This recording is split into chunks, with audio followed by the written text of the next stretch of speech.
अस्सलाम वालेकुम, welcome back viewers. आप देख रहे हैं राउंड टू पीके और मैं हूं रफात अस्कर।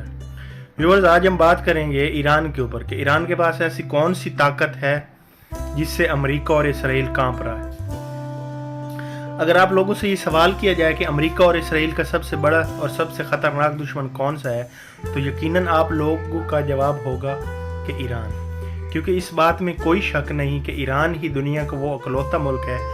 जिसको ना सिर्फ इसराइल अपना सबसे ख़तरनाक और सबसे बड़ा और सबसे ताकतवर दुश्मन मानता है, बल्कि साथ साथ अमेरिका को भी दुनिया के जिन 3-4 ममालिक से सबसे ज़्यादा ख़तरा बताया जाता है, उस लिस्ट में ईरान का सबसे ऊपर का नंबर है। इसराइल और ईरान के दरमियान दुश्मनी की बहुत सारी वजह हैं, मगर जो सबसे बड़ी वजह बताई जाती है वो दरअसल वो छोटे छोटे ग्रुप हैं जो फ़लस्तीन, लबनान और शाम जैसे इलाकों में मौजूद हैं, जो फ़लस्तीनी लोगों की तरफ से इसराइल का मुकाबला करते हैं। ये सारे ग्रुप खुफिया तौर पर अपने सारे जो ऑपरेशंस है वो चलाते हैं और वक्त पड़ने पर इसराइल को जंग की सूरत में बड़ा नुकसान पहुंचाते हैं, जिसकी वजह से इसराइल एक लंबे वक्त से परेशान दिखाई देता है। याद रहे कि इस वक्त ये सारे ग्रुप इनडायरेक्ट ईरान की तरफ से हैंडल किए जा रहे हैं, यानी ज़्यादातर रिपोर्ट्स ये दावा करती हैं कि इन सब को अंदरूनी तरफ से जो ईरान है वो सपोर्ट करता है। ईरान पैसा देता है इनको और ईरान ही हथियार देता है इन सब को, जो ग्रुप्स हैं। इन सारे ग्रुप्स में से जो सबसे ज़्यादा ताकतवर ग्रुप है वो आज हज़बुल्लाह के नाम से जाना जाता है। ये ग्रुप तो वैसे ऑफिशियली तौर पे भी ईरान के अंडर ही है, हज़बुल्लाह जो है,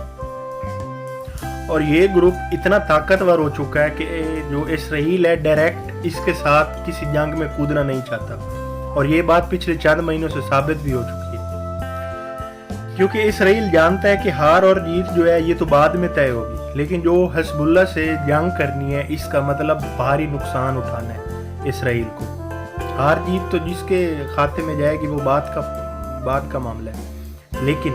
इसराइल को इससे भारी नुकसान होगा, फिनेंशियली तौर पर भी और जानी तौर पर।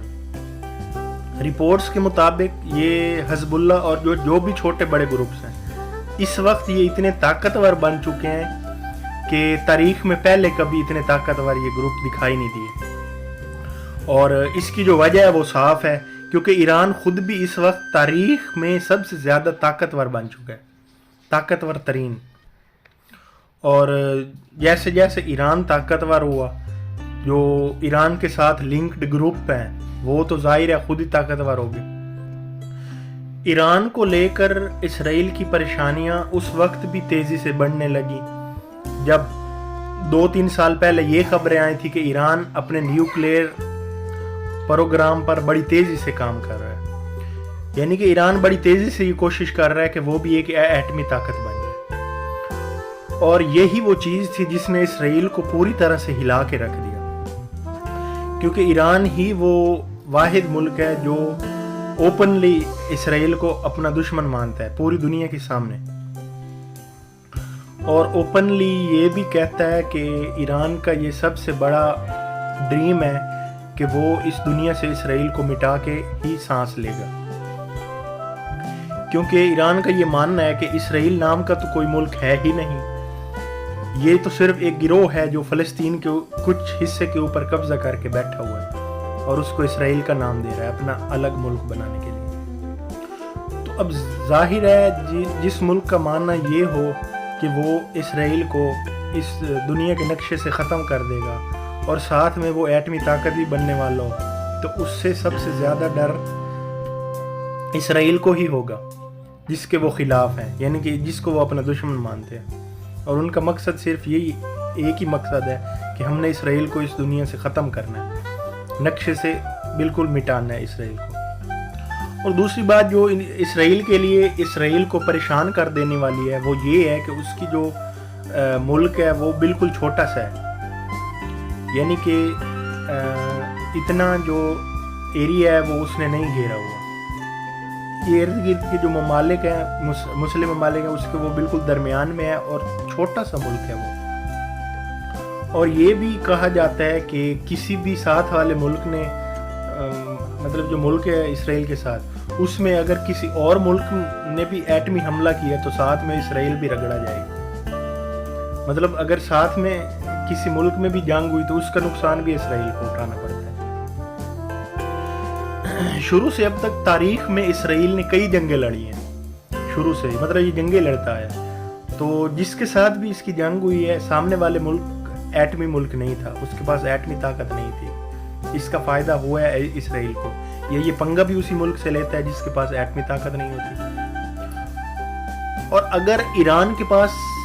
ایٹمی بم آ جاتا ہے تو ظاہر ہے یہ اسرائیل کے لیے سب سے بڑا خطرہ ثابت ہوگا، کیونکہ ایران تو وہ ہر چیز استعمال کرے گا جس سے اسرائیل کو نقصان ہو اور اسرائیل کو بالکل ختم کیا جا سکے. تو اگر ایٹمی طاقت ایران بن جاتا ہے تو ظاہر ہے وہ تو اسرائیل کو ختم کر کے رکھ دے گا.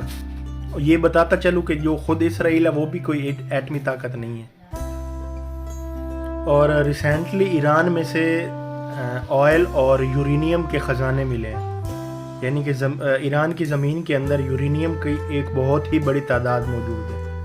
اور ایران کی زمین سے یورینیم کا ملنا ہی ایران کے لیے بہت بڑا ٹرننگ پوائنٹ ثابت ہوا، کیونکہ یورینیم ہی ایک خزانہ ہے جس کی مدد سے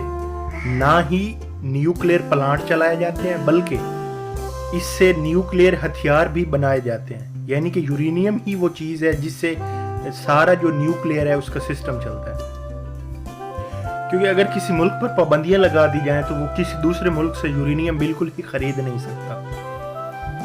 یعنی کہ عالمی طاقتیں اگر اس چیز پہ پابندی لگا دیں کہ یہ ملک یورینیم نہیں خرید سکتا، لیکن ایران کے لیے تو یہ سب کچھ الٹ ہے، کیونکہ اس کے تو گھر سے یورینیم نکلا ہے جگہ جگہ سے. یعنی کہ اتنا کسی بھی اور سٹیٹ میں یورینیم موجود نہیں جتنا ایران سے نکلا. اور جس تعداد میں یورینیم ایران کے ہاتھ لگا ہے، کچھ یعنی کہ تجزیہ نگاروں نے پہلے ہی یہ تجزیہ کر دیا تھا کہ اب جو ہے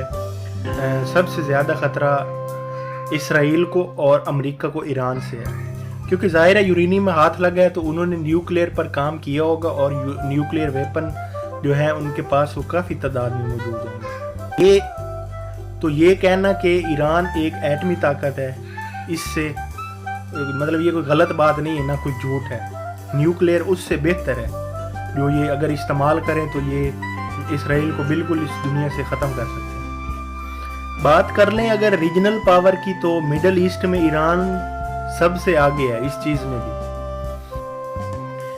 مطلب ایک ایسا ملک جو اگر اسی سپیڈ کے ساتھ آگے بڑھتا رہا تو مڈل ایسٹ کا سپر پاور ملک ایران کہلائے گا. اور یہ اس وجہ سے ہے کیونکہ مڈل ایسٹ کے زیادہ تر ملک اب بھی ایران کے انڈر ہیں، یا وہ اس کے انڈر نہیں بھی ہیں تو دھیرے دھیرے انہوں نے ایران سے دوستی کر لی ہے. مڈل ایسٹ کے جو ممالک ہیں سارے ہی، مطلب مڈل ایسٹ کے سارے ممالک اگر ایران کے ساتھ ہیں تو کل ملا کے اب ان سب کا ایک ہی ٹارگٹ ہے اور وہ ہے اسرائیل.